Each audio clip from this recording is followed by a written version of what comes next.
We're good. Good morning. It's, I guess, afternoon. It's May 24th at 1:35 p.m. We're here for negotiations between the City of Pocatello and the Local 187, our fire union. Good afternoon, gentlemen. Good afternoon. We talked about it previously. We're all comfortable not wearing masks, so we're going to go ahead and proceed in that manner.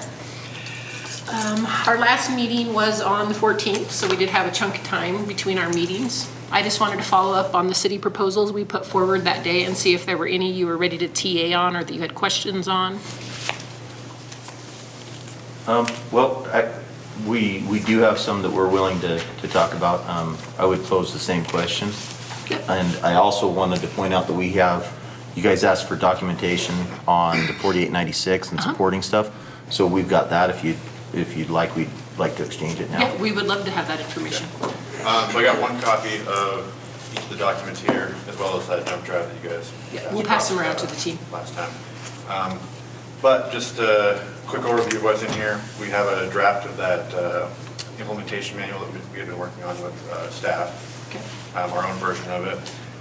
In that particular document, there is a list of fire departments in the western U.S. and what schedules they're working.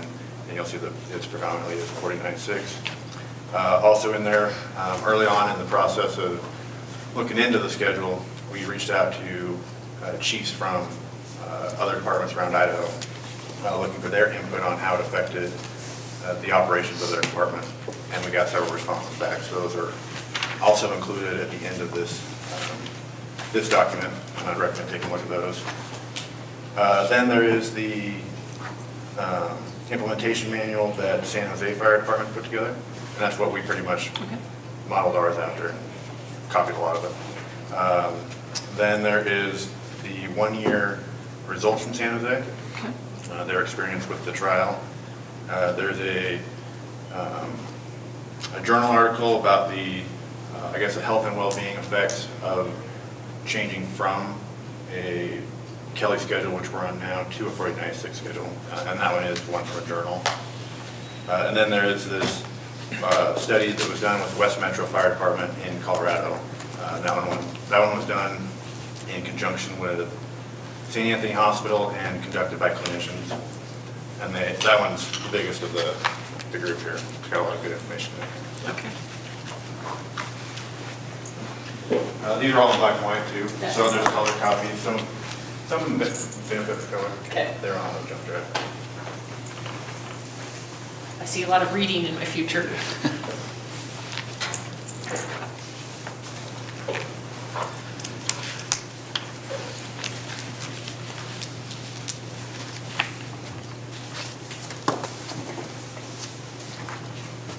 you want to start with your proposals or the city's proposals from last time? Well, are there any of our proposals that you guys are willing to TA on? Yes.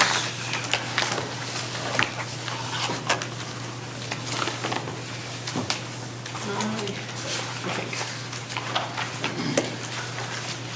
I might be misspeaking here. We do plan on bringing a counter proposal to your union number 3, which was the BC. We just wanted to make sure that we had a correct understanding. We did check state code and it is compliant.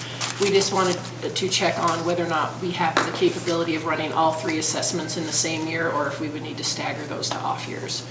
We're still working on that, so I don't have a counter proposal on that ready today. I do not have a counter proposal on 4 because we were waiting this material.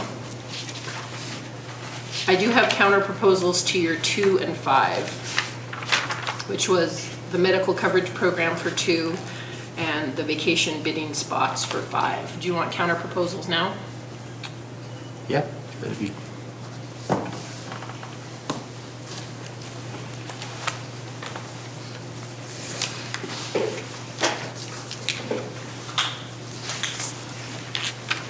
So this first one is management counter proposal number 2 to your vacation bidding spots. This is a 4-part proposal. They would be all encompassing together. I put a brief little summary at the top of that. So the first one is just addressing the vacation spot ask.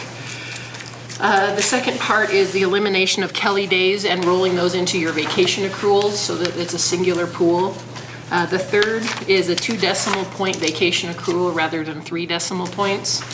I know in the contract it doesn't designate decimal points, but the current system does have it at 3. That causes many processing hiccups. So we are hoping to move that to a 2. And then the last part of that is clarification on the management rights to direct workforce, which is on page 4 of the proposal. It's in, on number 2, there's a clarification of language.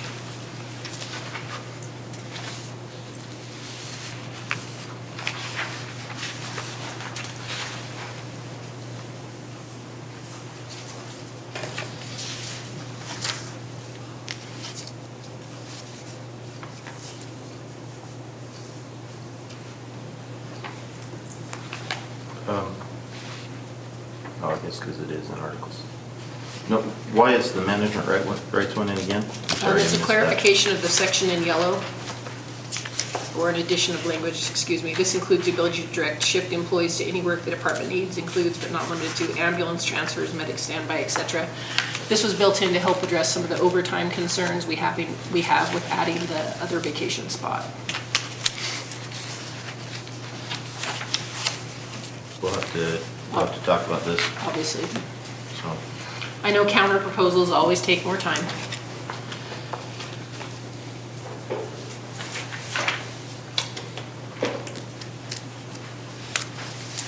And this is counter proposal 3 to the 8% you asked for medical for 2 years.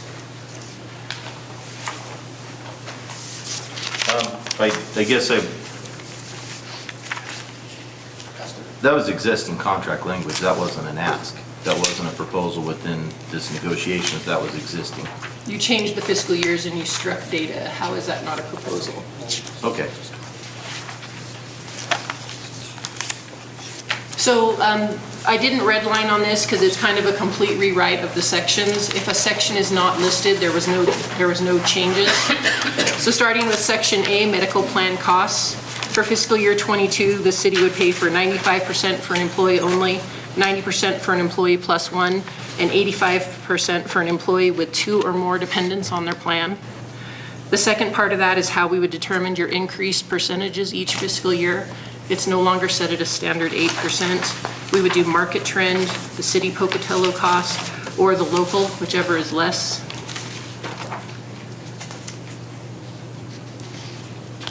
No change to section B. Section C puts in administration costs of the HRA Viva back to the union. Section E is if costs are incurred from a retiree plan for reporting purposes. And section F is adding members of the local 187 to the wellness program.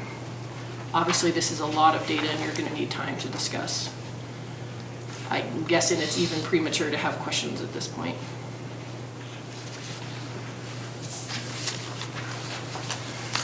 I think that's probably a good guess. Anything that's more than changing of a 1 to an I usually takes some time.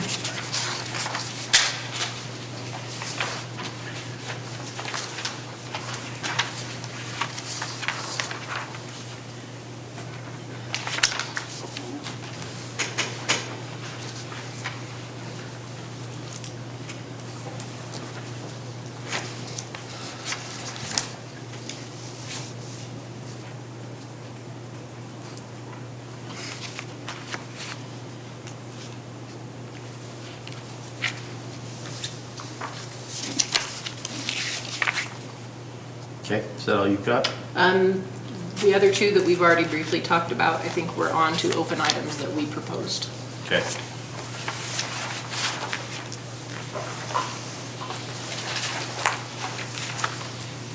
Brett, this is, you guys had a lot of proposals, so we've got a lot to go over. Yes, we do. This is a counter to city proposal number 20. The firefighter safety. The firefighter, yeah, health and safety training.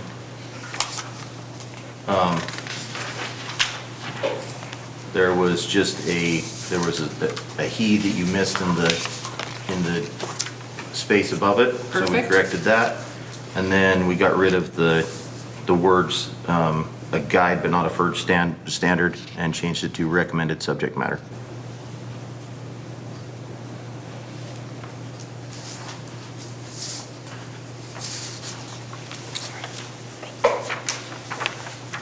Can you just describe what you mean by recommended subject matter, just from your perspective? Just I mean, pretty much it means the same as what was there. We just feel like that would be, you would look at NFPA 1500 to draw from items for your safety meeting, but you're not obligated to. So you don't see that as a different meaning than a guide but not a firm standard, I don't. but the language you're just more comfortable with as a recommended subject Yes. matter? Okay.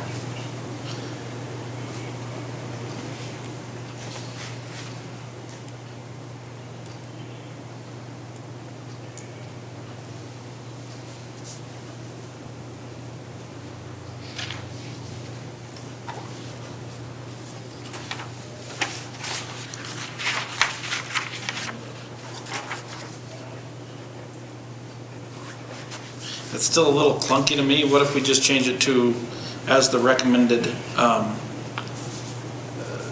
will serve as a recommendation on the subject matter? I mean, it's basically the same thing, I'm just not quite following the language here.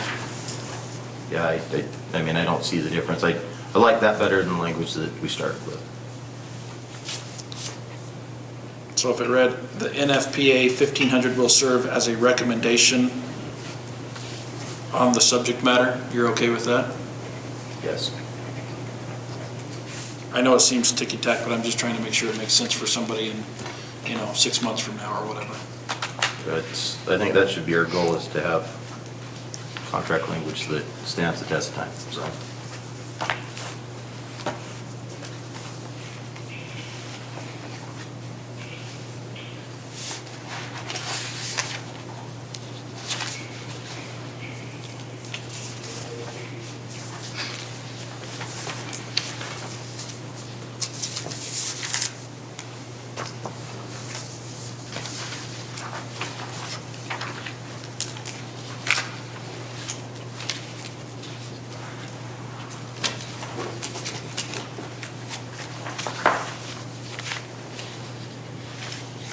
Okay, so we're good with that change? Would you like to make that change, or should we just make a note and then? Can we make a note and just tackle them all at one scribble time? Okay, fair enough. This is a counter proposal for number 18. Clarification of economic issues. Yes.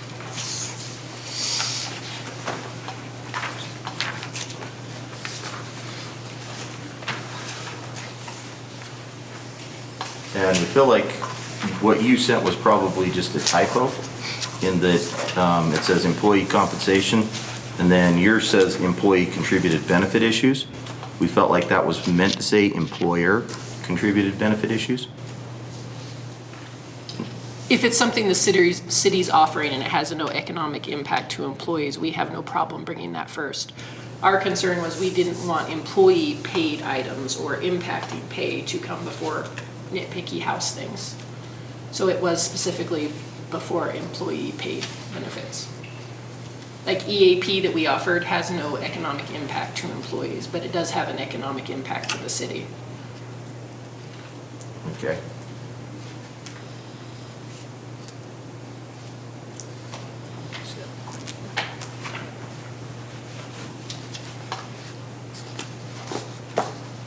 Although conversely, I mean, you would not want us to bring something that was a cost to the employer, as far as benefit issue, or benefit items, right? I wasn't putting that restriction on the union, I was just restricting it to impact of employee pay, but I mean, obviously, we can adjust on language.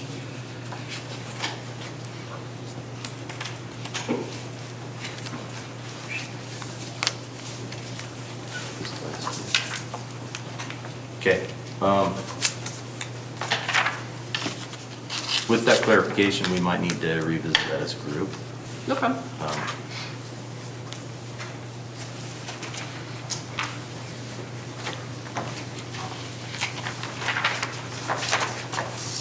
Number 6, what's that? Heather, if you don't mind, just so I'm clear on it, what kind of examples are you thinking of for the employee contributed benefits that you're? Medical premiums. Okay. Vacation, those sort of things. It has an employee impact. EAP is an example I use because there is no cost to the employee. That's 100% paid by the city. Same thing with like life insurance, items like that. There is no impact to an employee. There is only an economic impact to the city because we're not asking for money from out of your paycheck. Okay, so you're referring to things that might be paycheck deductions type things. I'm not sure else how to define economic other than it impacting employees. Because everything has an economic impact to the city. Okay. Okay. Number 16, we're willing to just TA that. Obviously, that was, we don't even feel like that needed to come here. Typo of Idaho code. Well, it did, and I don't think it was, I And that's mean, what- it could have been looked at. Between Yeah. PDF and Word, there's a discrepancy on what it looks like. Okay. Hey, I'm excited for a win. We've A win? agreed.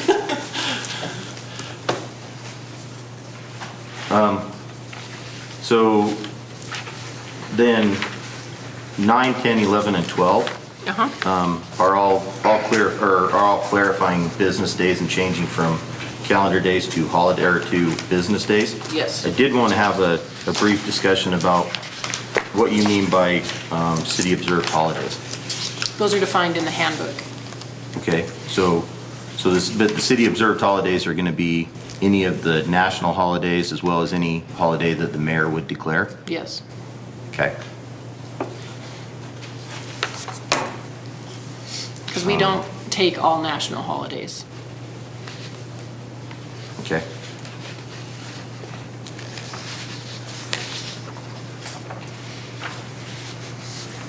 So I think with that, we're willing to sign off on those as 9, well.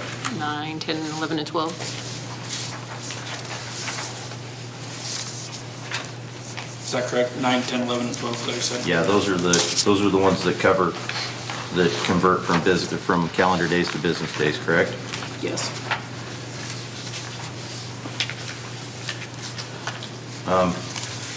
While we're on that subject, I'm not ready to tackle number 2 yet, and I don't think we should use all of our time today doing that. Okay. But one significant thing that we noticed throughout was anywhere that you changed from local 180, or from the union to local 187, you have missed all the thes prior to that.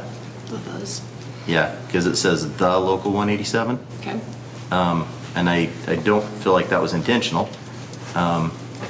And I mean, as far as that goes, and I don't want to get too deep into this, we don't see a significant reason to change from the union to local 187, or whether it should be one way or the other. We just, we agree with you that it should be universally applied, but we're good with leaving it as the union. Okay. That's fine. We were just trying to match language that had been submitted. Yeah, and I don't think that was the intent at the time. Okay.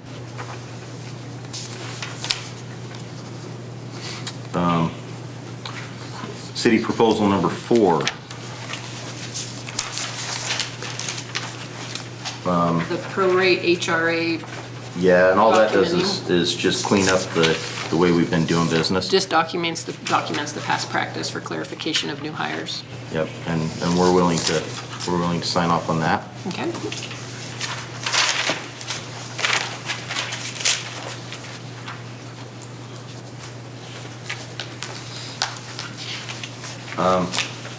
Since we were just talking about city observed holidays, we have a counter proposal for number 3. Okay.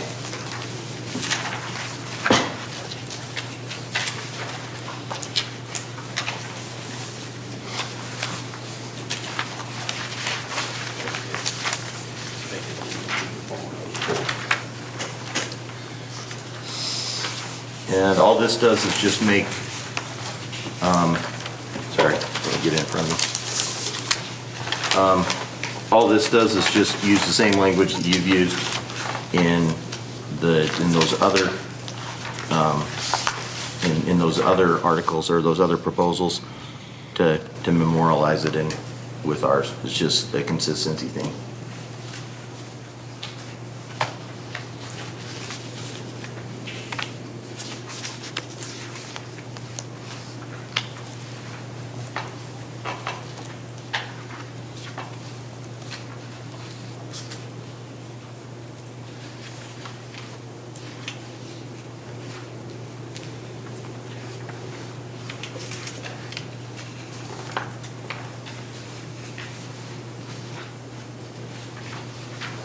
Any feedback on that? We'll go into caucus and come back on a lot of these. Okay. Yeah, I'm just trying to, Andy, just trying to understand.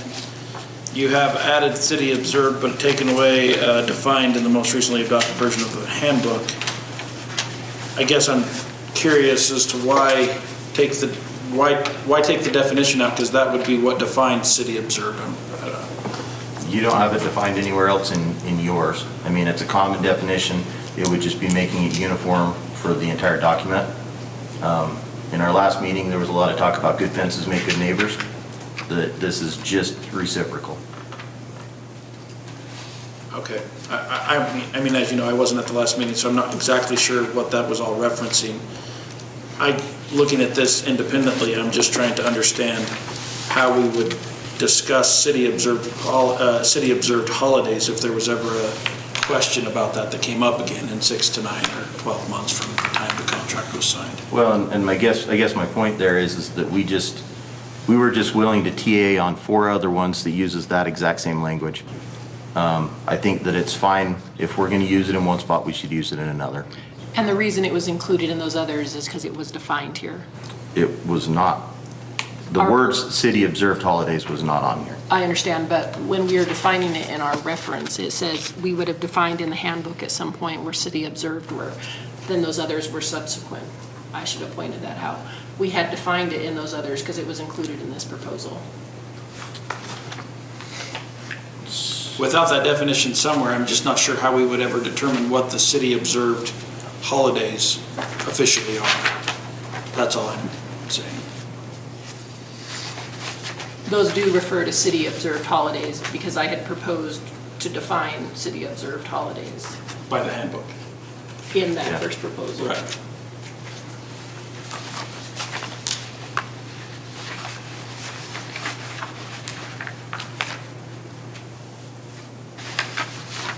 Sorry, just looking through a couple things here.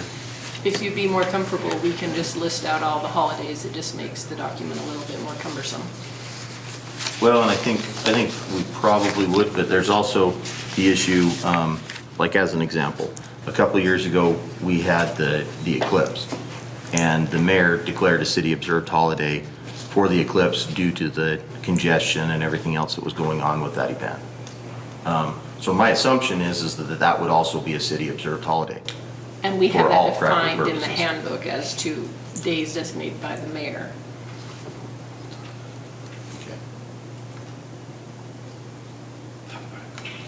Yeah, we'll talk about it in caucus. That's no problem.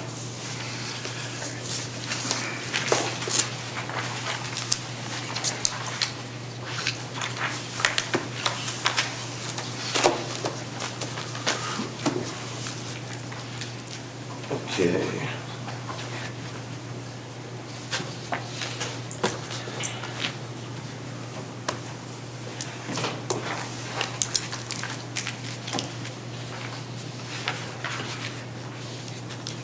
Do you guys just want to take a quick 5 minutes? Yes, we do. Okay.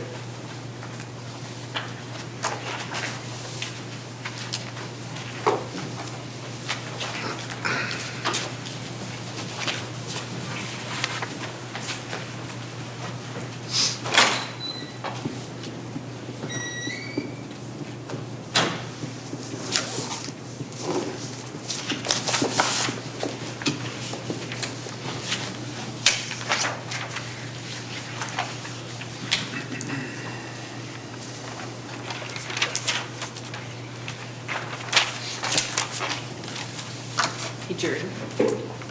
On the union counter one, instead of recommendation, what if we said as a reference? Yeah, as a reference on the subject matter. All right, Yeah. and I guess, are we good? Looks like, Okay, never shut it off. No, there was one that we had spoken about with the Viva one, the counter preferred, just talking about number 4.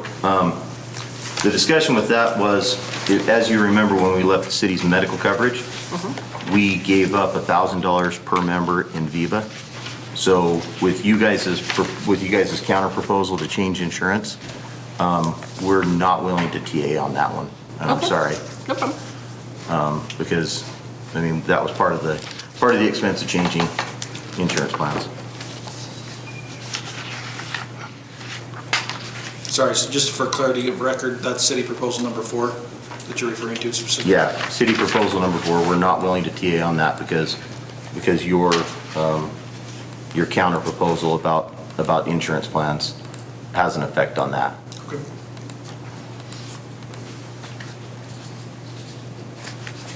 Okay.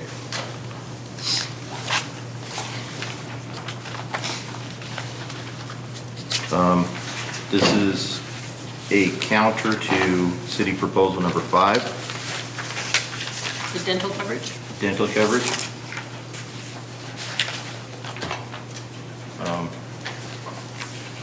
We understand that you guys need the ability to be able to shop dental.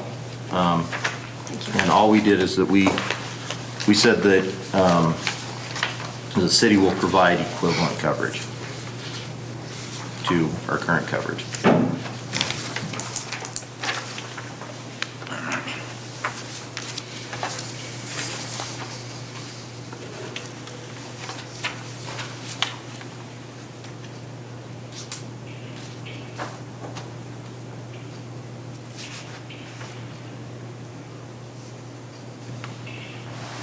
And I didn't use your proposal, I mean, because we didn't have a word on that, so this is just pulling from current contract language.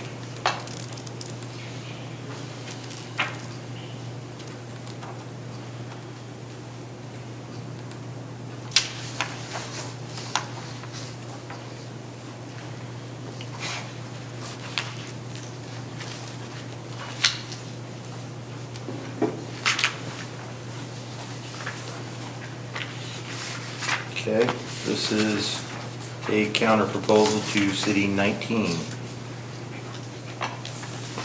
The enhanced EAP program? Yeah, and so what we did is we felt like being as Article 37, that was the incorrect spot to put it. So we moved it into Article 28, Health and Safety, as Section H at the end of that. Article 30 what? All right, so your proposal was for it to be Article 37. Correct. Which would have placed it at the back of the contract, and we feel like that was not good housekeeping, because the back of the contract should be the conditions of the contract, and it should be what it is currently. We felt like it was more appropriately placed in Health and Safety, which is Article 28. And we added it as Section H.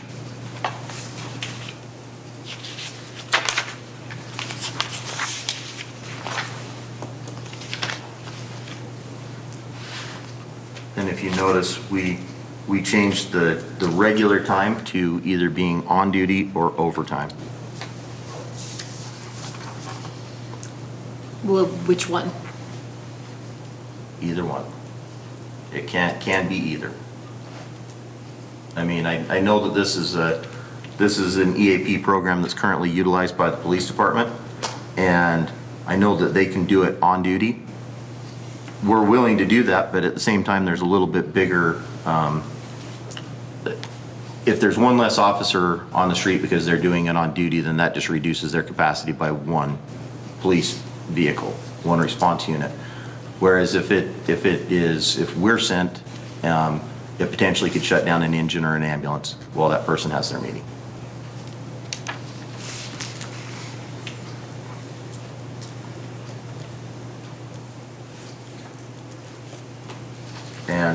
as you notice, there's also, like, we struck the policy handbook there and just said per Article 17. And Article 17 defines our sick leave usage.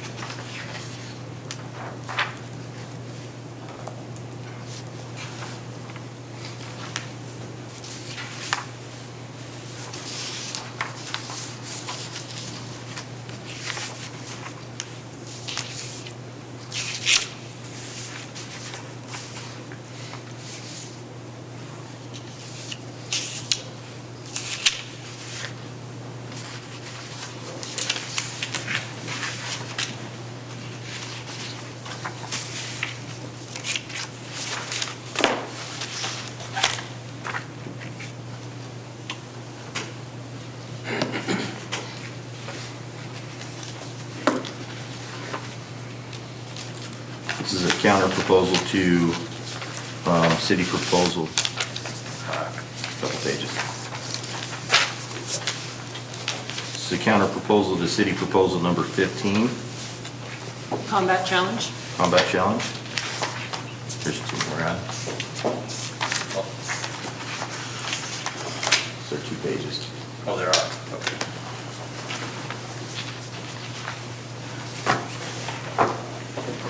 And we just felt like this was language that was a little bit better as far as standing the test of time. We got rid of the language about there basically being a trial and going back to it. We look at it as the agreed upon test ends up being the agreed upon test, even if it ends up being the current combat challenge that we utilize.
So those are the counters that we're willing to, or the proposals that you guys have that we're willing to counter at this time.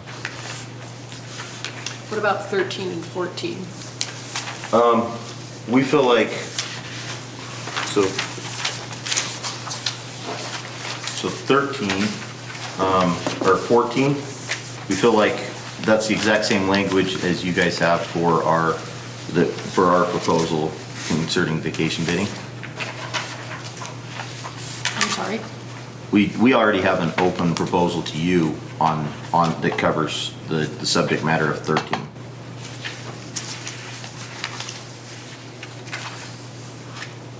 Okay. I mean, granted, it's just SOG. We're willing to sign off on SOG, and we're also willing to sign off on floating holiday. But we've also got that same article, that exact same language open to you in a proposal.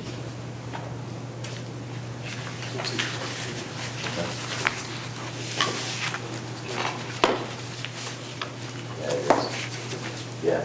Additionally, it's in the one that you guys just countered us. So is there any purpose in signing off on either one of those where we've still got other items within that we need to discuss? Well, I would say that we're taking care of technicalities rather than content. I was trying to get the technicalities right before we discussed content.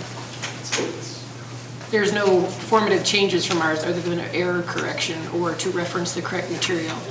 That's kind of different than actually changing the content of the article. Okay.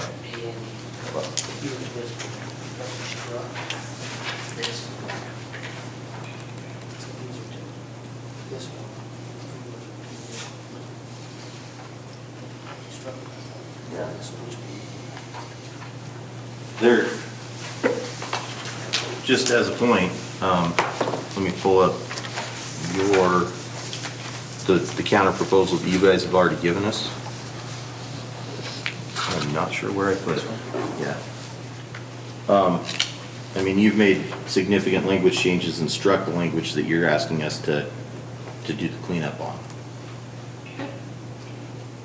So, I mean, I guess I don't know if there's any point in TAing this where it's already open here.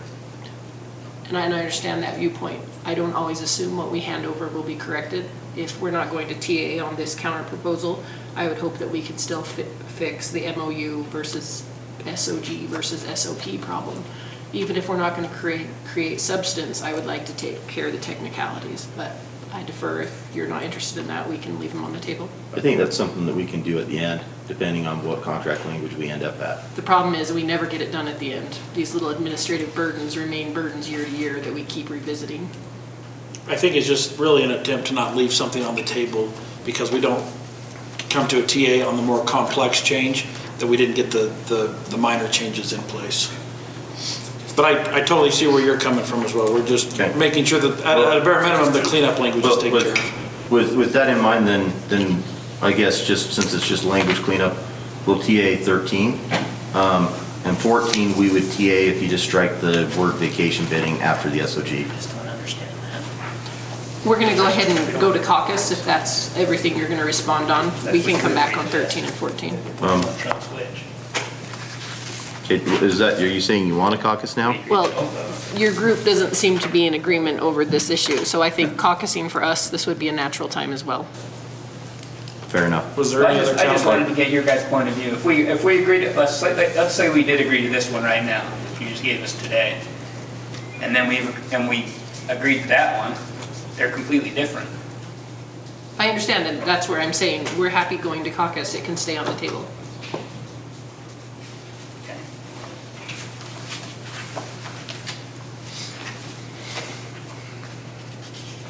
Your meeting space is still available to you.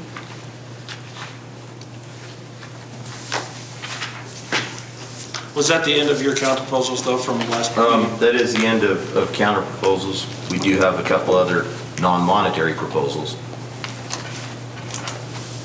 We have more proposals as well for today, but I think now would be a good time to caucus based on all the counter proposals that have been provided. Do you agree, Heather? Yes. Okay. Yeah, let's go ahead and do it.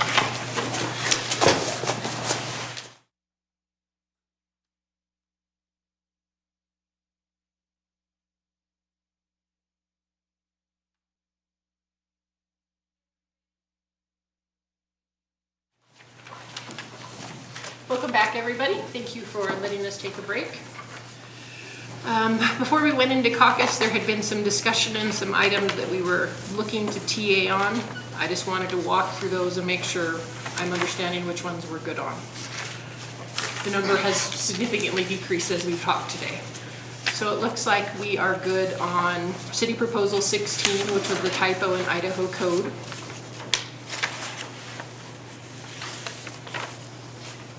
And then I'm not sure we're ready on 9 through 12 now because of the lack of agreement on what a city-defined holiday is. Is that correct? I would say that if we can define city-defined holiday the same universally in the document, then we could probably agree on that one as well as the, which one was it?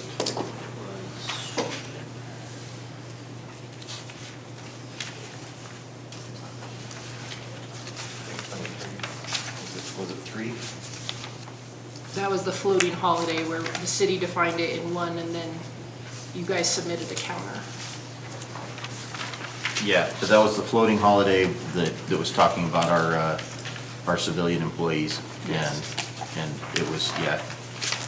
Yeah, I mean, if we define it universally in the document, then we're good with those 5. However, if we have some dispute there, then I think we probably we're not ready to TA on any of them. Okay, to feel like we're making some movement, let's go ahead and TA on 16 so we have one check mark today, which is Idaho code. Okay. Can we find it? Yep.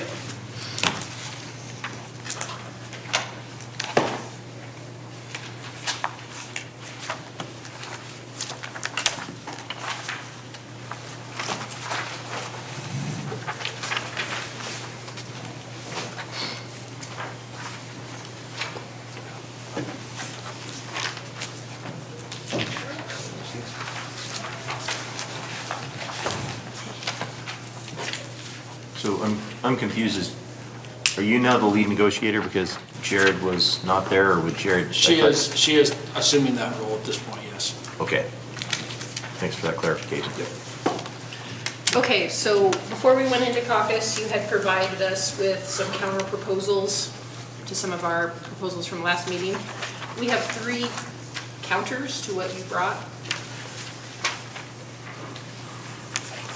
This would be city counter number 4, and this would be back to the IAFST first edition that we referenced. We would like to strike this, all of section 2, so it ends after 1. Just removing the basic safety manual listed that's inaccurate.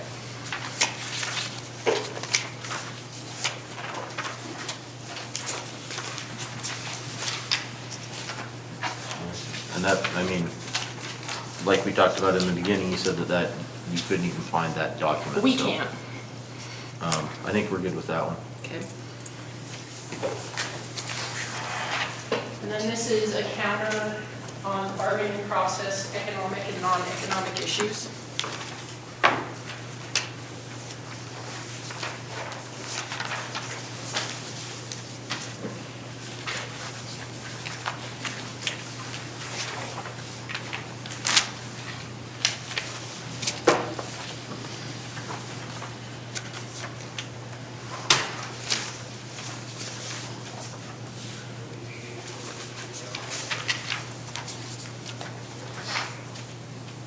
And I can understand why that language was in the contract originally. It was there to try to get through some of these smaller things prior to doing the economic issues, but we have no disagreement with this either.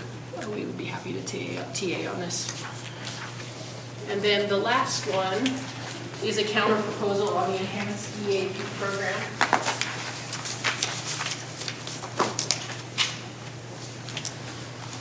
The change is listed with the asterisk.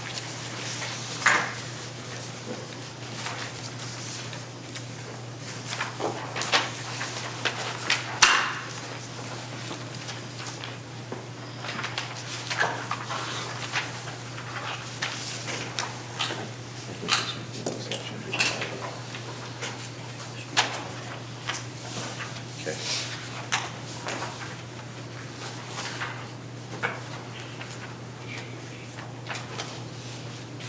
So that's, just to be clear on this one's just saying that it'll be paid regular time, and that's if you're on shift, or 1 hour of overtime for off-duty appointments? Correct. Okay. We do need to look at one item that we've got in our contract, dealing with, right now we do 2-hour minimums, and so we would have to, The bottom asterisk at the bottom of the paragraph addresses that. okay, because that would be it. All right, we'll have to discuss this as a group prior to making an agreement there. So are we good on any of the other counters we passed over? We have a question as far as clarification goes, on your counter proposal number 2. Okay. We just want to get a little bit more firm definition of why the change with the management rights clause is there. I mean, what is the intent? That's the vacation bidding, right? Yeah, that's the vacation bidding one. I just want to make sure I'm pulling up the right yes. thing.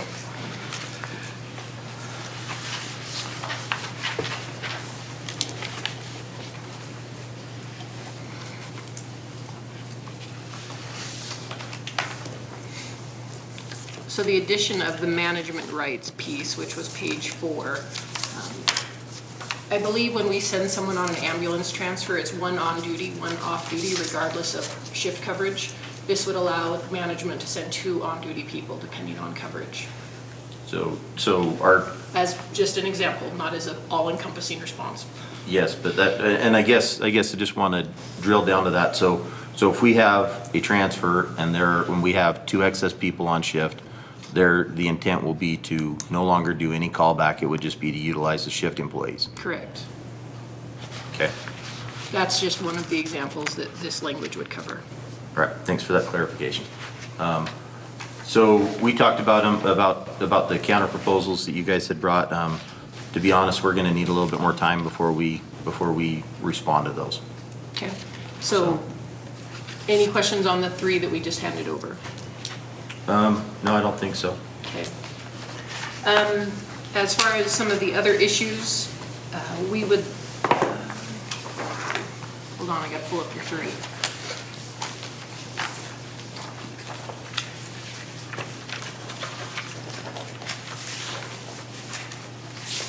So on your offer, your proposal 3 today, which was the vacation, floating holiday, and Kelly days, where you put in city observed holidays, we would resubmit our original offer, as that does clearly define what the holidays are.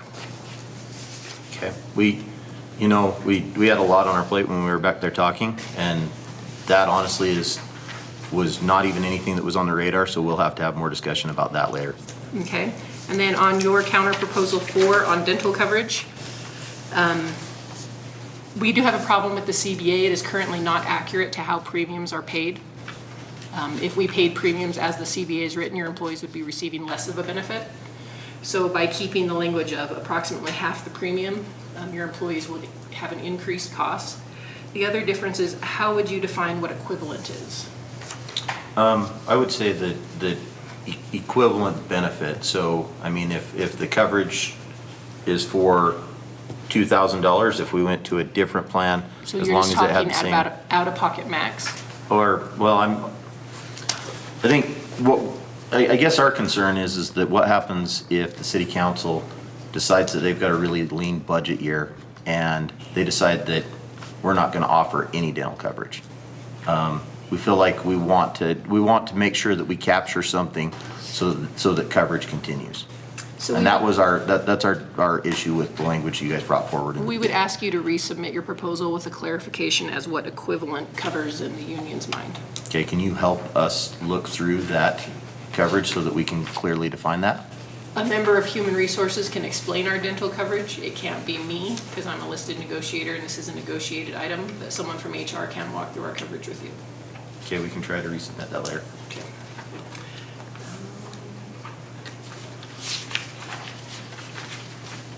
And then your proposal 6, we would re-offer our original change of combat challenge to physical agility test, because it does provide us something to default back on if we are unable to reach an agreement. Combat challenge is the currently agreed upon language. You know, we talked about proposals that stand the test of time, contract language that stands the test of time. There's no reason to put something in there that we'll have to revisit the next time we're at the table. The problem is with what you submitted, there is no defined test if nothing is agreed upon.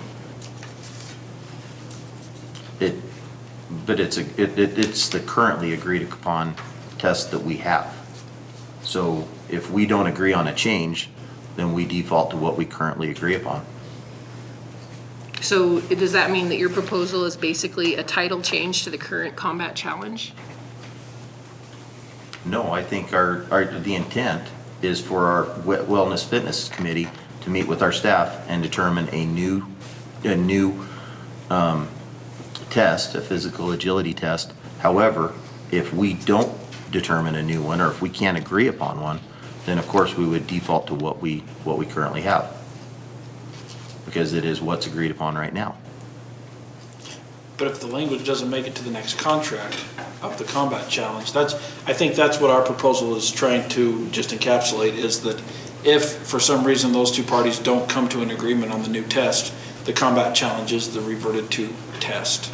And without putting that in there and it not being in the CBA anywhere, I worry that there is nothing to fall back to.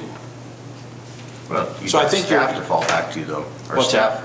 Our staff has the obligation to run the department, and we both know where we're at. This is not gonna be language that's gonna continue forever. You know, and so I guess I don't see the reasoning to have something that we have to strike next time. I mean, that's the agreed upon currently. Well, there'll still have to be something to strike next time, because there's discussion of coming up with the new test. And if you're not able to, then you revert to the combat challenge. I think we both have the same intentions here, which is to come up with an agreed upon test and not have to revert to the combat challenge. And you even just said that if you can't, then you understand that the combat challenge is what is reverted to. So I guess I'm confused as to why there'd be confusion or contention in having that in the language. Adam's gonna address this because Okay. he's on our Wellness Fitness. To answer Heather's question, yes, the combat challenge would be the current physical agility test. And we just wanted to change the language so we didn't have to go back and pull out that language, because it would quickly be outdated if we come up with a new test. And if we do come up with another test and decide we want to try for another better one that doesn't fit, we don't want to have to default back to the combat challenge again. We want to be able to progress. And currently, I feel like I'm on the Wellness Fitness Committee, and I feel like we're pretty close to coming to an agreement right now. And we wanted to present that language and agree here that the combat challenge is the current agreed upon test that we have. That's pretty long established test.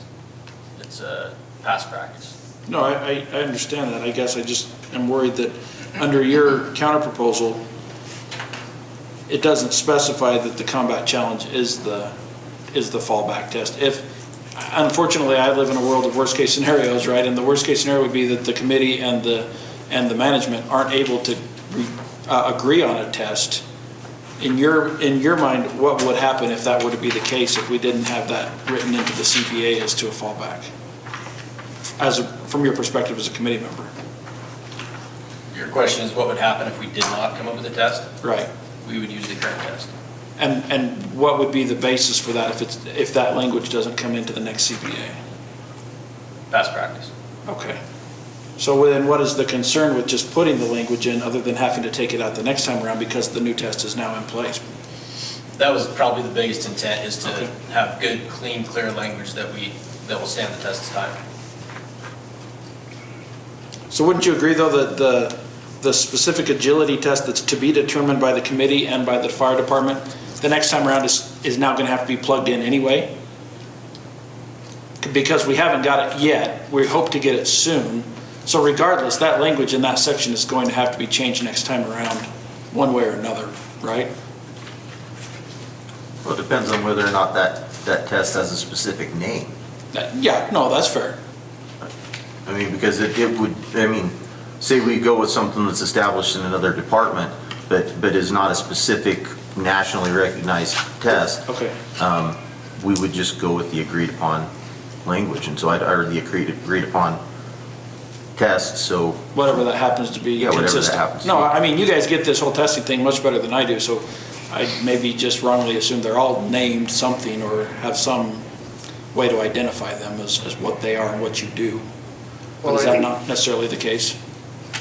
I hate to jump in here, but I think part of it is, this new language would allow them to change it year to year.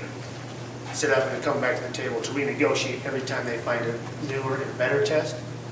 So this gives them the ability to be flexible, to change the test every couple of years, once, just because new tests are evolving all the time. And right now it's been the combat challenge, but they are looking at other, maybe next year or something different. In 5 years could be something different. They have to come back every single time to renegotiate the change in the test. This at least gives them the flexibility to move it back, move around, become more progressive, or easier to change.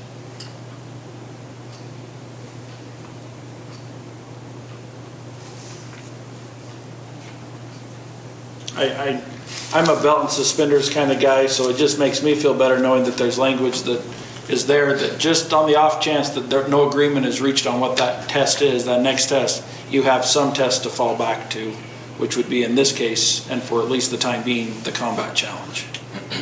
But it sounds like you're pretty adamant against having that language in there as a reversion language.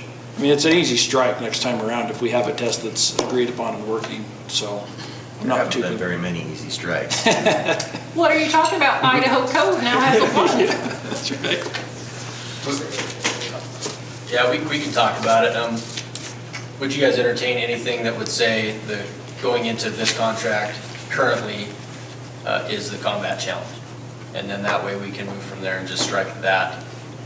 Yeah, so that we have something in place, because that is what it is right now. And then when that agreed upon test is agreed upon and instituted, then that language would kind of, it would be null and void by virtue of the fact that an agreement had been reached. Okay, well, So, yeah, visit about it. Okay. So I think that's all the counter proposals that we had. I just want to follow up on the city's original 6, 7, 8, and 17. 6 was the reasonable drug and alcohol section. 7 was the tobacco-free workplace. 8 was the rewrite of EEO, ADA, abuse of conduct and bullying. And 17 was negotiation issues moved from 3rd meeting to the 5th. Okay. Well, so let's start with 7 was the move it from the 3rd meeting to the 5th? No, that was 17. 17, okay. Sorry, I don't have them in front of me because I left them in the other room. But, you know, we're in our 3rd meeting right now, and we've got to get some stuff on the table, but unfortunately, in our 1st meeting, we really didn't accomplish much work. Our concern is that if we move it to the 5th, then we spend 4 meetings not accomplishing much work, and 1 where we're still just trying to put it out, so we're not interested in that. Okay. We have spoken with the police union in regard to you on the reasonable suspicion one. You brought forward that you thought there was a concern with having the police be subjected to coming over and doing a sobriety test and doing stuff like that. We spoke with them and they don't feel like that's a concern. That's not their concern, that's our concern. Okay, but who investigates it if we get in an accident? The problem is it's a city liability. A reasonable standard that is, you know, based on federal standards, I think would be applicable to your department as well as every other in the city. We're gonna have to agree to disagree. We feel like we've got a good policy in place, and if anything, it's not utilized, and so we don't have interest in changing that. I'm sorry, your policy isn't utilized? When has somebody called out and brought and tested somebody for reasonable suspicion? In your department, I don't know. To the best of my knowledge, since that language was put in there, it's not been utilized once.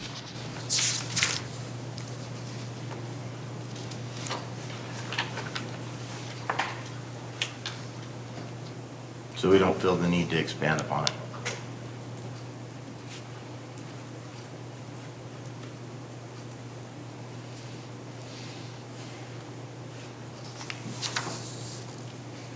Okay? As far as the tobacco one, tobacco usage is spelled out in our general orders, 5001. We already have a policy in place there, and we feel comfortable with that. If we have a policy in place, why is it a problem to move over to the contract where council gets to vote in on that issue? Why does council need to get down in the weeds on that? You've got a department head that is in charge of our department that's there to enforce the current policy. How often do you revisit your policy? We are on a rotation where we revisit the policies regularly. We do it through our SOG committee. So you're refusing to assign or address this one any further? Yes. And what about city proposal 8? I'm sorry, could you tell me that one again? It's the ADA, EEO, abusive conduct and bullying and discriminatory harassment. Can we revisit that one? Because we've talked in the past about incorporating the abusive conduct and the bullying into what is currently within our contract. Right now, we haven't made a decision as to proceeding with that proposal. All right, we have other proposals today, but we'll go ahead and hear yours first. Okay. Well, and I would like to do a little bit of back and forth as we go through some of these. But this first proposal deals with it. And if you've been keeping track, is that number 6?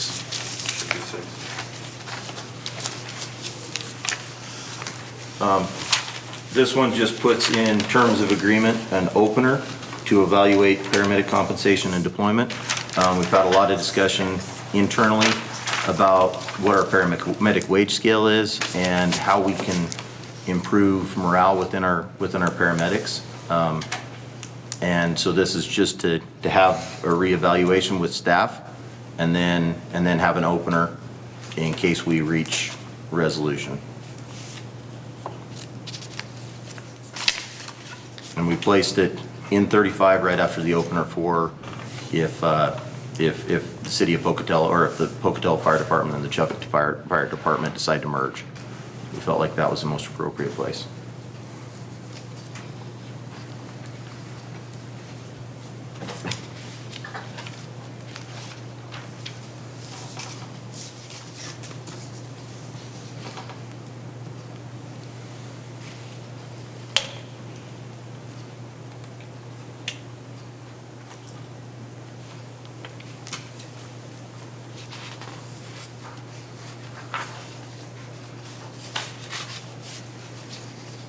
And when are you looking for this committee and evaluation timeframe? Well, it would be, I think that we would want to be able to work on it as a committee over the course of the next year. And, I mean, if it opens prior to the end of this contract year, then we would open it at that point. It all depends on the term of the contract, but our intent would be to address it within the next year. So fiscal year '22? Yes. How do you see this as it relates to open negotiation sessions and that process? The process running over right now. Have you guys thought about that much? That's my initial concern without spending a lot of time thinking about it. I'm looking into this a little bit more. But have you guys talked about that? You know, we haven't talked about it a lot. What would happen, I think, is that we would, if the committee came up with something that appeared to be amenable by both sides, then we would have the opener, and then we would still have open negotiations like we do to just discuss the one item. Or the one specific item, which obviously could be multiple articles. Okay. It's just a thought. I do have some open session concerns on that, that I'd have to give some thought to, and maybe we can discuss, but anyway, Fair enough. something to keep in mind.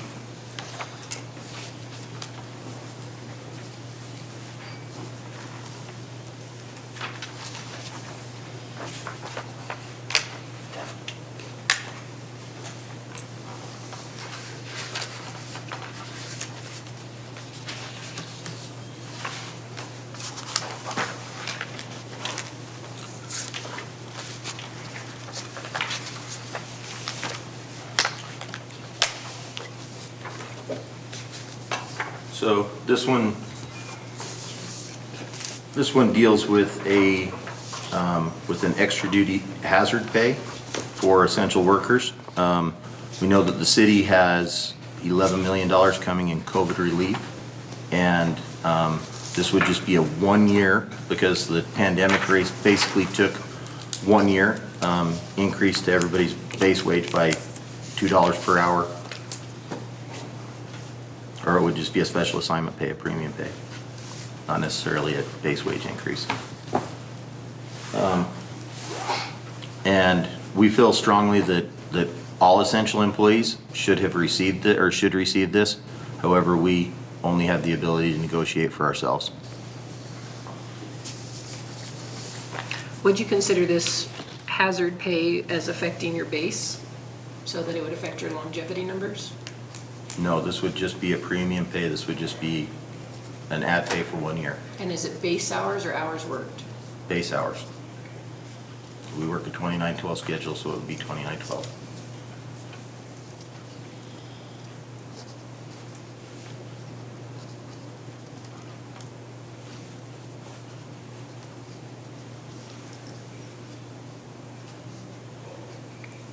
And are you looking at this as a lump sum payment or added to each to a paycheck for a year?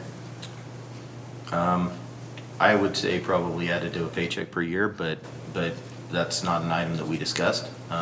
We're open to suggestion.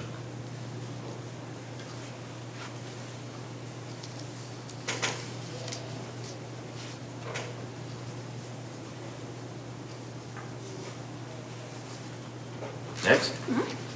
Okay.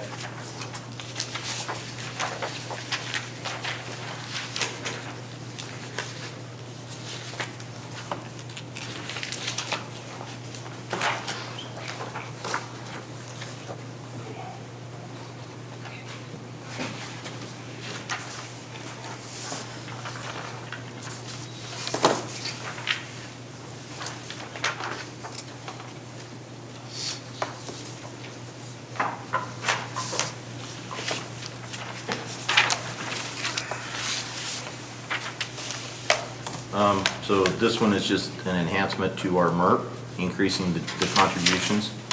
And what we find is that probably the biggest deterrent from people retiring in a timely manner is the expense of health insurance in retirement.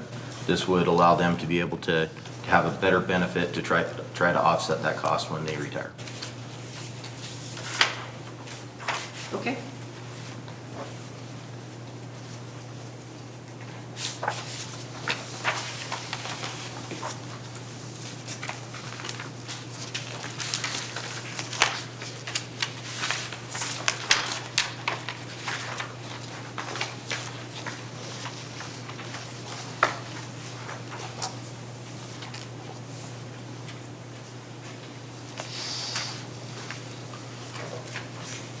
we've spoken several times in past negotiations about the amount of step-up that firefighters get when they drive the ambulance.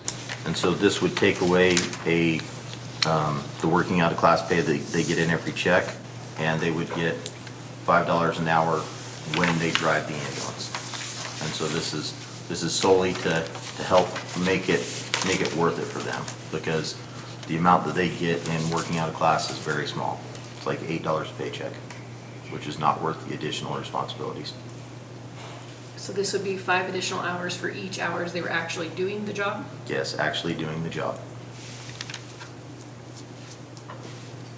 And also it would work for all qualified personnel, so if drivers or captains were doing it, they would receive it, which maybe would help out spread out the workload.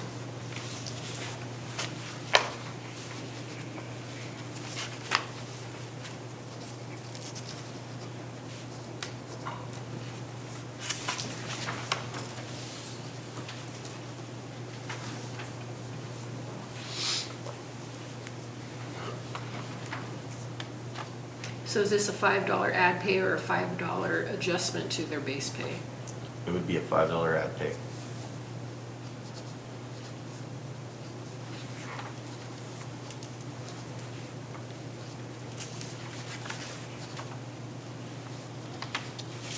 Okay. Okay, so one of the big reasons that we're here is to talk about compensation. Okay. We would like to see if you guys have a compensation proposal, because I'm sure that you guys have looked at that and have thought about it, and we would like to see what your proposal is. Was that the end of your proposals other than salary tables? We reserve the right to revisit, but yeah, that's the end of what we've gotten for now, So that's all new issues from your side on the table? Except for salary. except for salary. Well, we can go ahead and start in on the rest of our proposals before we get into economic or pay proposals, since that's an ambiguous term. This would be city proposal number 21. It's a lot of proposals. The next two proposals were actually brought forward by our payroll department to help with ease of administration. I handed over my proposal. So this would be, all promotions would be at the start of the next full pay period after the vacancy occurs. So we're not saying the department can hold a vacancy for 6 months, the next pay period following. So if a person leaves on Wednesday and the pay period starts on Saturday, that promotion would not go into effect until Saturday. So the negative impact to an employee could possibly be 13 days pay. The reason is every time we have to do a promotion, and usually promotions happen and then subsequent promotions happen underneath, every one of those pays have to be hand calculated. Human error is common for everybody, no one's perfect. If we go to the start of a pay period, the system does the calculation and we lessen the chance of having a problem. We are trying to be very cognizant of the fact that we are not trying to hold positions open for salary savings. What we would ask for is just the next pay period, so the most harm that can occur would be 13 days of someone doing step-up pay into that role rather than holding the role. So let's talk about that.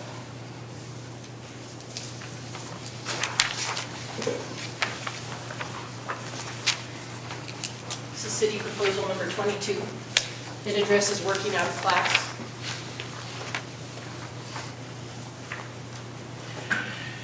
In that same breath, working out of class, there are requirements employees have to hit those thresholds, and then we either add their first working out of class or we change.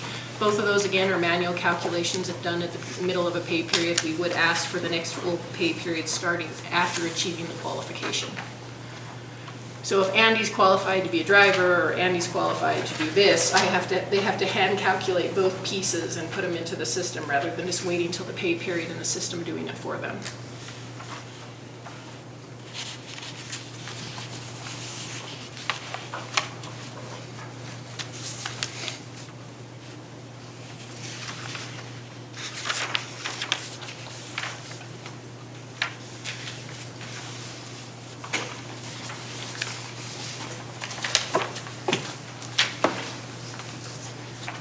This is City Proposal 23, which is sick leave accruals.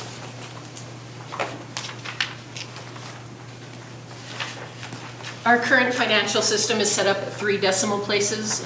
That causes problems when we process time. We're asking to move to a 2 decimal.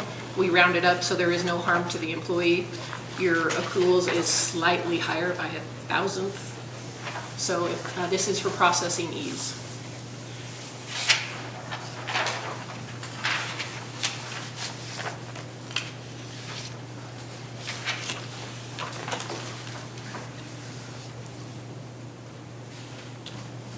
One question on that. Why did you strike the 1 hour increments? Because we don't apply that in time processing. We don't hold employees in the fire department to 1 hour increments. We allow fractionals. So it's just documenting what the current practice is.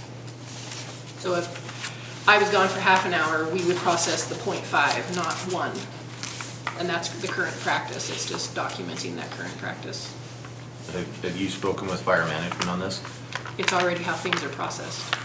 It might be a change to an SOG, but that's not how the system processes time. And yes, fire management has seen all of our proposals.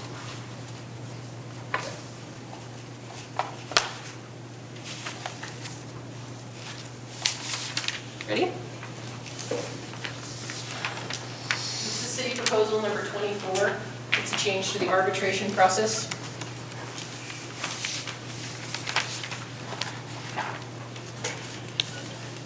This is pretty much a rewrite of all of Article 26, Section E. It moves from AAA to a 3-person panel. Definitions and criteria is defined within our proposal. I know there will be a lot of reading on this one, so I don't anticipate questions till next time.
One quick question on that.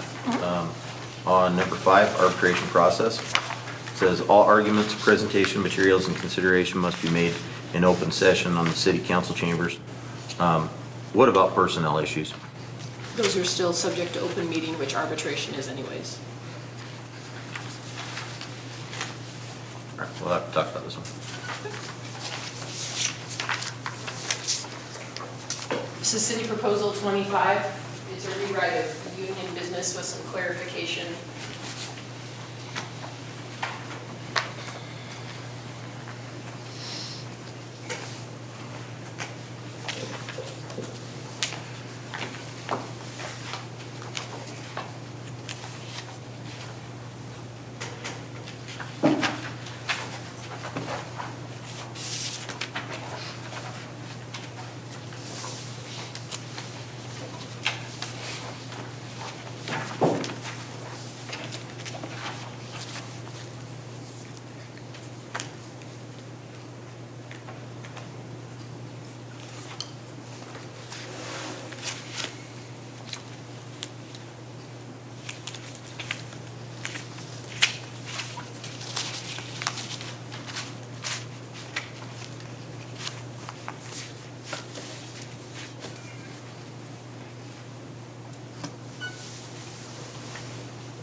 Ready? Sure.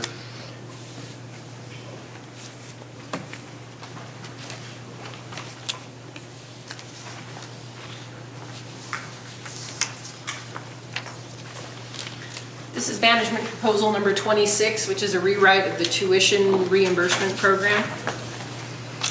This is an IRS compliant program that is documented through the first 4 pages, and then pages 4 and 5 are also the striking of former language.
Our final 2 issues are economic, and that is all we would have for today to bring forward unless it was a counter to an existing proposal.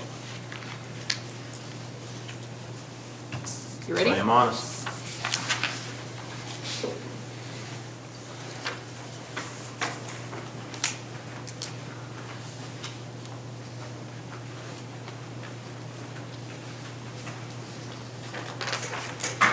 This is management proposal number 27. It's a layoff of a position from the CBA, which would no longer be included in Schedules A and E. Unfortunately, Idaho open meeting law requires this to be an open session, so my deepest apologies that this is being publicly discussed without any information coming to you ahead of time. This would be a layoff of the EVT position from the fire department.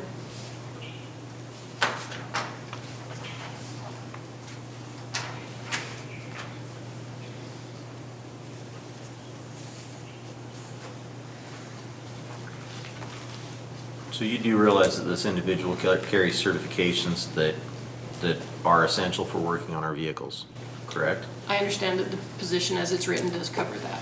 The city can handle those certification requirements needed to maintain your equipment. Does anyone else within the city hold those certifications? Andy, we could handle the EVT through our fleet department.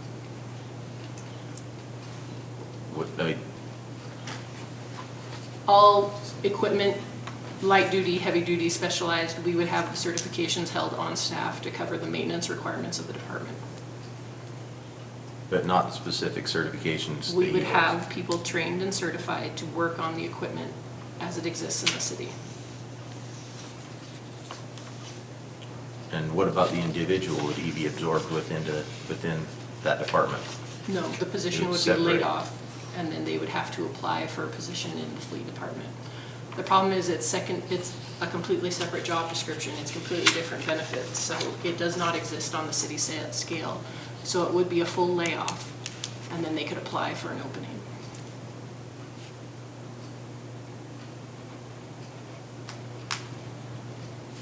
Obviously, we're going to have discussion as a group. Obviously, this is horrible to hand across the table, but it's the only way for me to address it. I am very sorry that we have to address it here. And then our last proposal is city proposal number 28. This is consolidation of longevity pay into an employee's base in the step and grade table.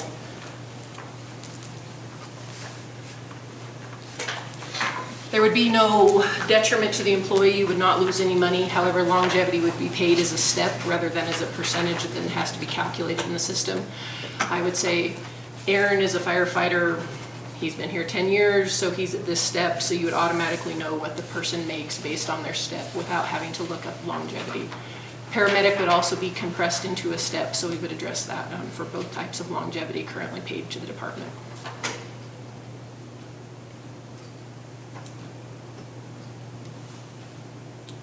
So with that in mind, do you have a step scale? I do not have a scale ready today. It's just notification that this is something we're looking for.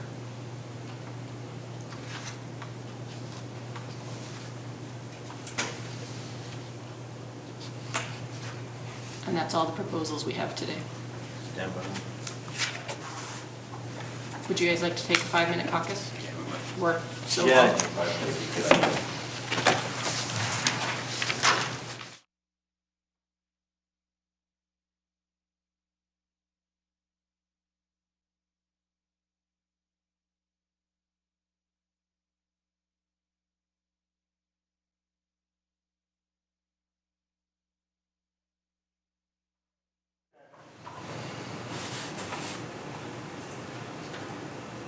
Welcome back, everybody. It's 4:27 for reconvening from a caucus. Okay, so since you guys failed to bring forward a wage proposal, this is a wage proposal from us.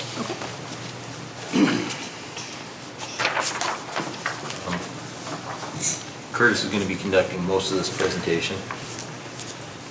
But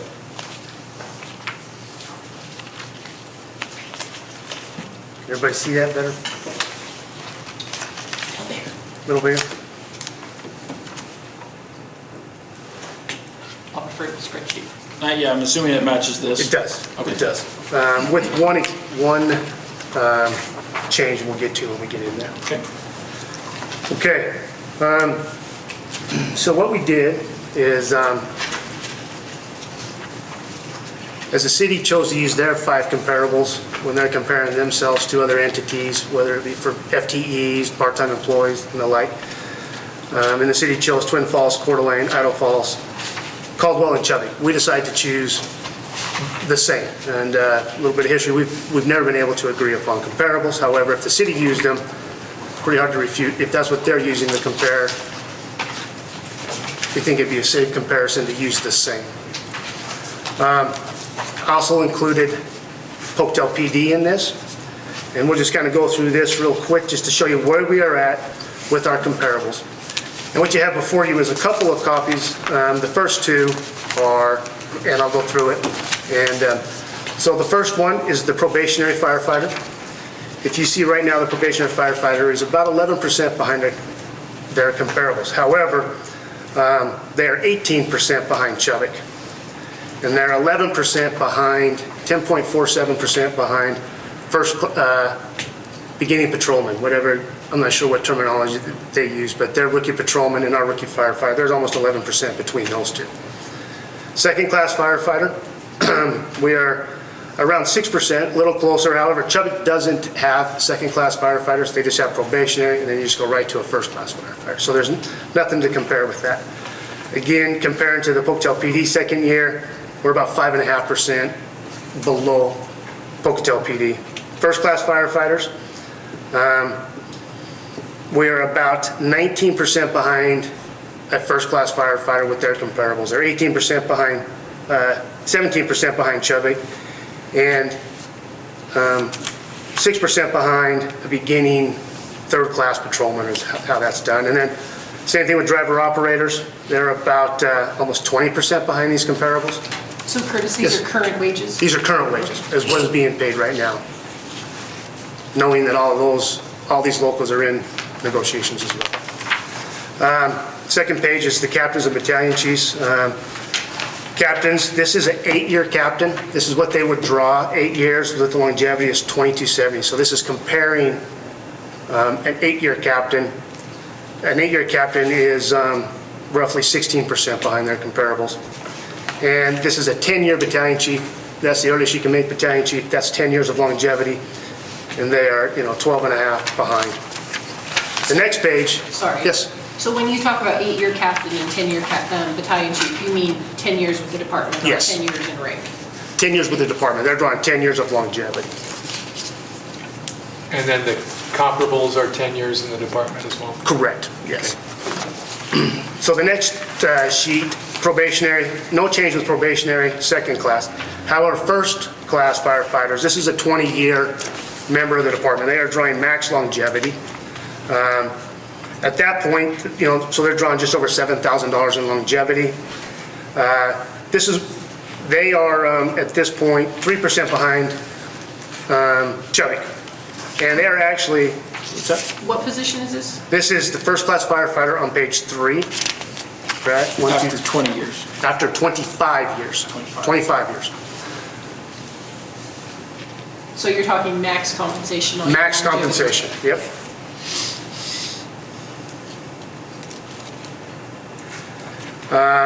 Same thing with the driver operator, max compensation, they're still 14% behind roughly. Captains, roughly 12% behind, and battalion chiefs are 10% behind roughly, max compensation. So we actually have a couple of proposals that we are presenting at this time. So, at the end of that, you see a step salary scale. Page 5? Page 5, last page.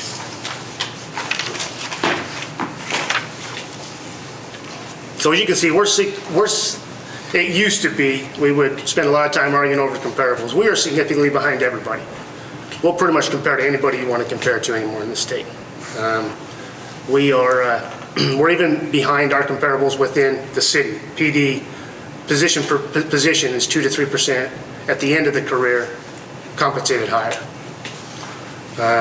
We know the longevity has been an issue, that the city would like to cap longevity, or would like to get us onto a step scale problem. We have watched the police. They have an issue now with such a short step. Within 8 years, I think they're topped out, and so they have some issues that they're trying to add to theirs as well. So what we have is a 10-step scale within each different position. The way this would work, let's use myself as an example. It's easier with the examples. I'm the battalion chief. I'm at the top of the pay scale. I'm a maxed out longevity, no room. So I currently make roughly 31,001, I think is what I'm making roughly with my longevity. So I would come in at step 4 at the battalion chief rank. Now what we are proposing, because that puts me the closest to that step. I'm 3109, 3110, or 3010 would be the close, or 3101, I'm sorry, and I'm 30. I would come in step 4, I must be 30.01, I think is what I'm at. This would be a 9 step.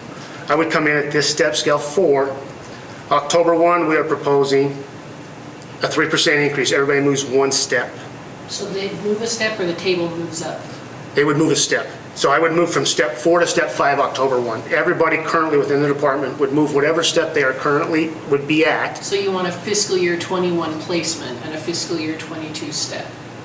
Yes, Does that make sense? yes. Now, moving forward, you would receive the next step on your promotion/appointment date. So for FY22, everybody would get 3%. For FY23, you would get that 3% upon your promotion date. So myself, it would be March of 2023 that I would get the next 3%. So each step is a 3% increment? Yes. Does that make sense? And it's based on your longevity date? It's based on the promotion date of the Promotion date. battalion chief. Okay. So, So not date joining the department, date Nope. of current rank held? correct. Okay. And so, now if you were to get promoted, let's say that you were a max, let's say you were a captain at step 10 and you're at the 3057 and you get promoted, you would move down to the battalion chief step, the nearest step that would be equivalent to at least a 3% pay increase. Okay. Okay?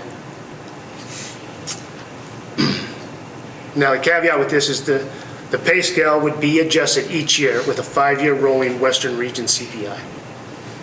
And we feel by doing that, this would address our pay issues. Since we're so significantly behind, most we could catch up. But if we don't ever address the scale system as a whole each year, in 5-10 years, we'll be in the same boat. We will just, everybody else will have moved on and we'll be back here revisiting the same thing. So the pay scale is one that has to be at least adjusted each year. So I do have a question on that last bullet point, pay scale should be adjusted each year with a 5-year rolling average for how long? For the duration of the contract length, or, Yes. so how long contract are you looking for? If this was approved, we are looking at a 3 to 4 year contract. that CPI would be determined by finance? By the Western Region CPI, you can go to it and look at the I Western know, Region. but I have to have a What date to what gatekeeper. date? It would be, and that was something we have talked a lot about. It would be, we could, we're open to what dates we would like to use. If we'd like to use a January to January, non-seasonally adjusted, if we want to use a October to October, we're not married to any specific date, time frame. We're open to it. And we look at a 5-year rolling average. That way, in the years, if it was a 5-6%, you would have the average out for the last 5 years. Vice versa, if it's a negative, it would still average out. So I think it helps out both points. Going into the change, you would look at the first year, and then the next year, you would take the average of those 2 years? Or What we're would you looking at, retroactively go so for back? 2023, we would look at 22, 21, 20, 19, 18, the Oh, last okay. 5 years. So the Does that make previous sense? 5 The years. previous 5 years would be the rolling average. Okay. Do you have any idea what the current 5-year average is based on last October? I looked at it briefly, I'm just guessing it's somewhere in the neighborhood of 2%. But I'm not 100% sure, but I think it's somewhere in the neighborhood of 2% over the last 5 years.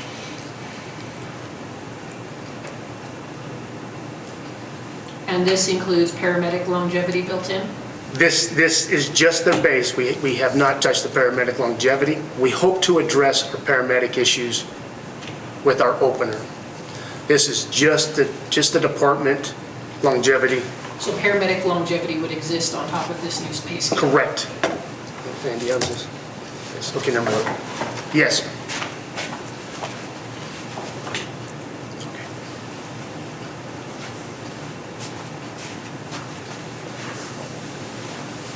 So I understand the chart, so good news is I understand where you're going with it. My question is, working out of class, when you achieve that percentage based on the rank that you're qualified to do, what is that based off of now? So we've talked a little bit about that. Our thought would be to leave it off of the beginning base to base on that. Base to base? Base to base, just so there wouldn't be a change in the working out of class.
What is the percentage between your ranks at base? Well, it varies. I don't know exactly what it is between them. I would have to figure that out. But it varies between the ranks. But it's typically between 5, it's usually about 5% between the ranks. I believe between captain and battalion chief's a little bit greater than that. But I think the majority is between 5 to 7% between the ranks. Going back to your pages 3 and 4, you list Pocatello PD as comp. Can you tell me what positions you comped that to? I sure did. So the probationary is, again, their The third probationary, second class, first class, exactly the same as theirs. Driver operator, Our driver operator, we compare to the corporals. captain, Captains, we compare to the sergeants. and VCs? We compare to the lieutenants. And back in 99, 98, 99, when we did the pay plan, that's who we internally compared ourselves to, were those positions. And that's why if you look at it, the pay is fairly similar, within a couple of percent for those positions.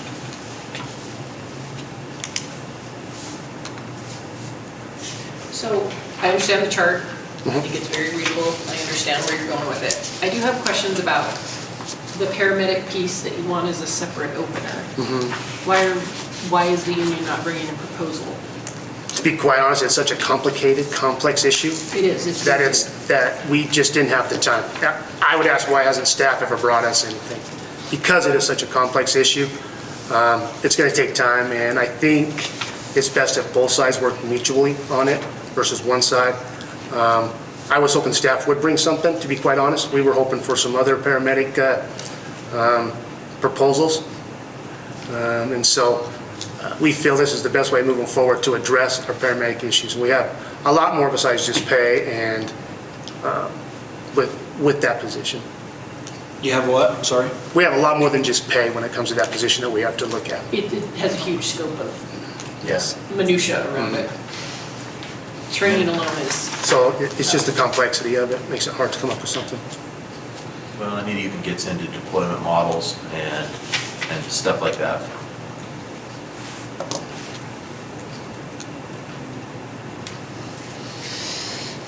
obviously, we're going to need time to look at this one. So along those, if the city is not interested in any of this, then we would have a second proposal, is we would like pay parity with Chubbuck. Say again? Pay parity positions with Chubbuck, base wage. So that's a verbal offer as a counter, as an option? Yes, if the city is not interested in heading down step programs and dealing with all this, and they just want to look at a flat increase, we're looking at pay parity with Chubbuck. And then we would take the average of that, and that average would be used for our civilian personnel. The average increase? Mm-hmm. Andrew, is that verbal union one then? That would be 10. And then verbal one. First one that's verbal. Yeah. And if we did go with the pay parity with Chubbuck, then the 3 to 4 year contract would be off the table. That would just be for 1 year. And then we would go from there. Okay, I just want to repeat all this back so I make sure I can cost things out the right way. You would either be interested in the chart presented on page 5 with the fiscal year 21 placement, and then everyone would receive a step movement for 22 on the anniversary date of their rank. No, 22 would be October 1. FY 22, it would be a 3%. It'd be, a step, I'm sorry. FY 22 would be an automatic step. FY 23 would be on the promotion appointment date. Step 23. So point of clarification, so the tables that you built show, for instance, in the case of the probationary firefighter, 89.8%. That's in comparison with the average? I'm sorry, you have to, yes. Okay. One thing I would say along those, with this pay scale, just for full clarification, we did probationary firefighters and second-class firefighters would be a, probationary firefighter, we increase that wage 10.4%, pay parity with PD, those two, that's what the 10.4%. So on page 3, probationary firefighter went up 10.4%. Not on this, no. That's what we're proposing on the last page. So page 3 is not. It's just saying- currently. That's just current. Page 3 is how far we are behind currently. Yep. Probationary firefighters don't receive longevity, so the pay's the same. So there was, So that first table on page 3 is identical to the table on page 1. Okay, Yes. I'm taking annual wages all the way back to what looks like hourly, so I'm trying to just Yeah. reconcile between the right, two. so, no. The only wages, so if you look on the last page, page 5, for every position excluding probationary firefighters and second-class firefighters, step 1 is their current base right now. Does that make sense? Fiscal year 21 current base. However, we did increase probationary firefighters and second-class firefighters. So this scale, probationary firefighters went up 10.4%, and second-class firefighters went up 5.3%, which would make them pay parity with their counterparts in PD. And that's already built into the table. That is built into the table, correct. I just wanted to make sure, those are the two that we did change the step 1 on. If we hadn't changed them, then they would not have received anything. because there was no place for Are them to any go. of the comparables that you're using, are they on 4896? Yes, as a matter of fact, they are. Twin Falls is on a 4896. Coeur d'Alene is on a 4896. Idle Falls is on a 4896. I guess it would have been easier to say, Chubbuck's not. They're it. Everybody else is on a 4896. Okay.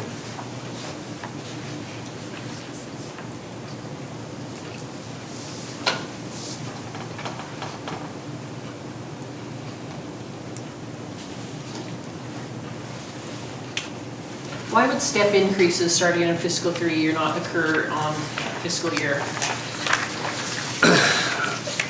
We looked at it, let's say a person promoted September 1st, so they would get 3% and then a following 3% the next month. We felt like it was a little bit more spread out to do it on your promotion anniversary date versus the fiscal year, because then you'd spend a full year in that step versus you might spend, the person that would promote October 30th would spend 11 months in it, but the person that promoted September would spend 1 month in it. The problem is that's a manual movement in the payroll And I system. understand. And I understand that, but that is the industry standard, and I know we're trying, but that's the way most departments do it, is so you stay in that step for a full year. The problem is our system is not modern by any standard, so we have a few hiccups that other agencies don't. So I'm just pointing it out as that is an administrative problem. And, and I understand, it would, I guess if you want a person to work in the job one day and then get a 9% or a 6% pay increase, What's the probationary period on a person who advances rank? 12 months.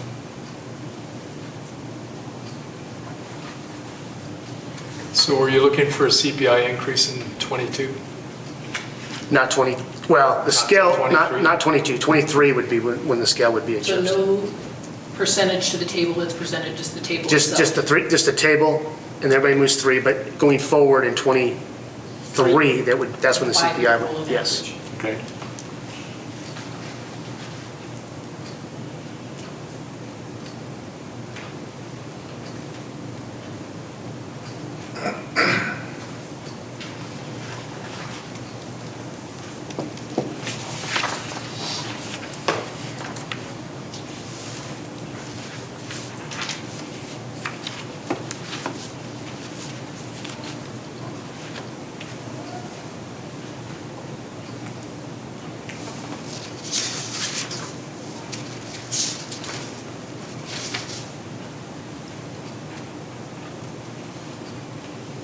And I assume on the chart for everyone below probationary firefighter, it's a 2912 calculation, and Yes. below it's a 2080?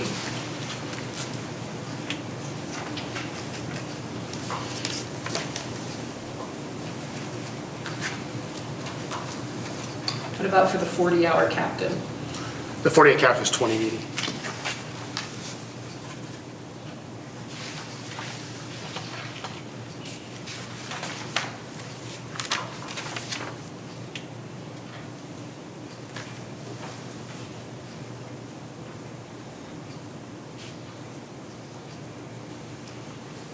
What about the 40-hour captain special ad pay?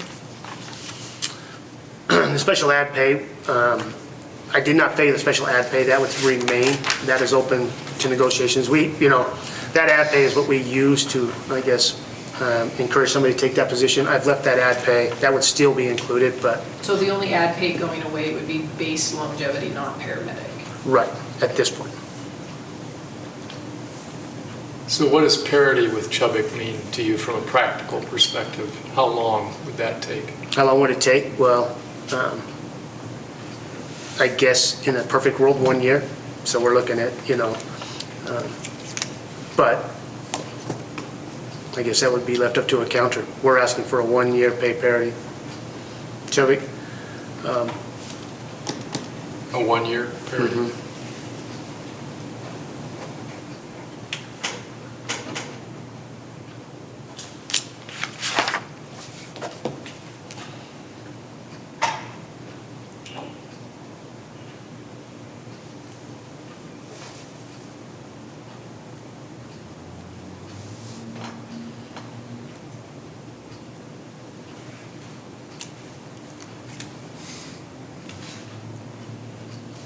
I have to ask enough questions to be able to charted out.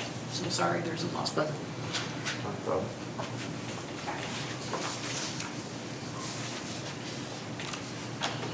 I don't know if you've watched police negotiations this year. When we come back with an economic, we're trying to give you a better understanding of how we got to that figure.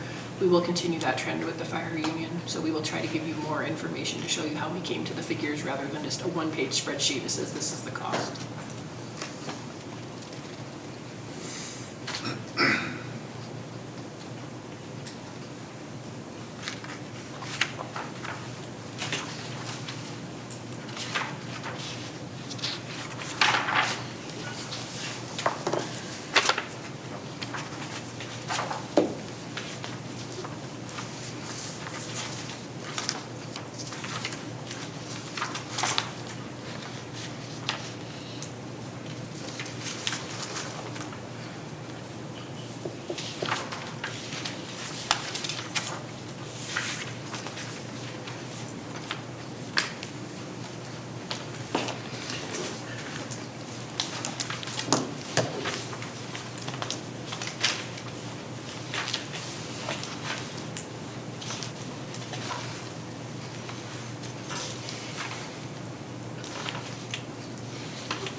Andrea, did we have any outstanding TAs on the table we haven't readdressed? Well, I thought that we had maybe tentatively agreed on our the city's counter proposal 4 and 5.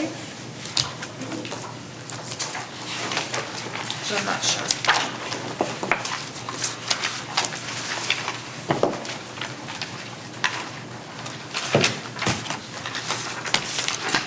Which is health and safety, Article 28, Section C, and then striking Article 36, procedural agreement. Section 1.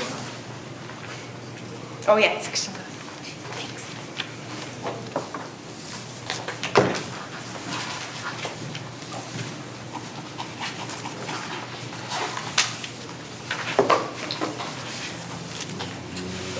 I think we can TA those and get them off the table.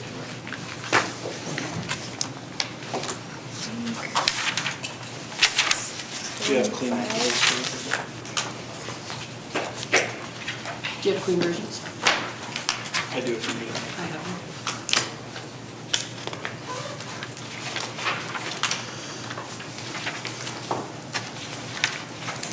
I'm gonna take all my tabs off a sec.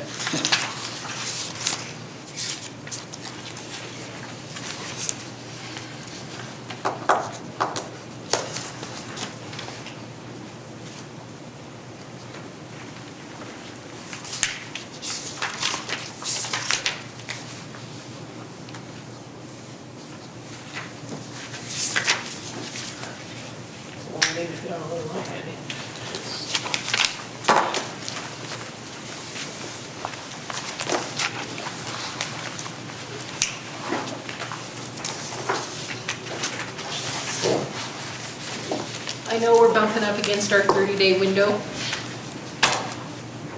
before we have to file for fact finding. When would you guys like to meet again?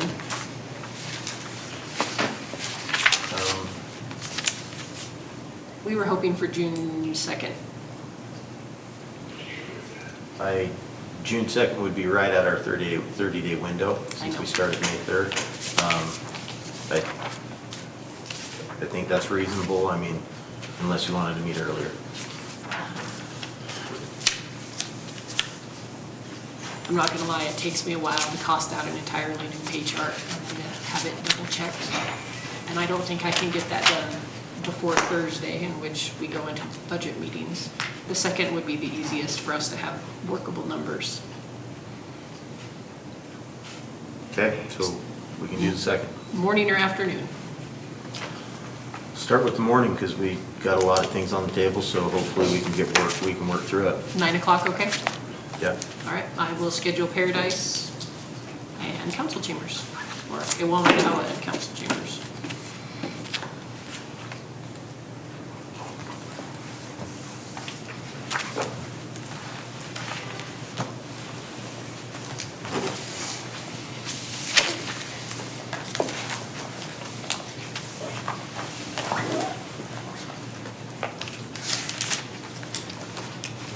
I'm gonna go ahead and just schedule it for all day.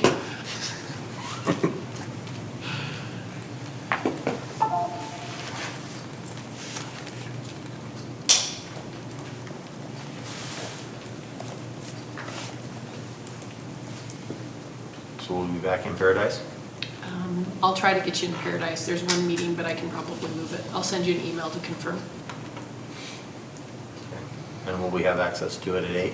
You will. Okay. Well, thank you, guys. Today was a lot of stuff, and I appreciate everything that's been presented and the way it's gone. I think it's going well, and we'll continue working towards a final resolution.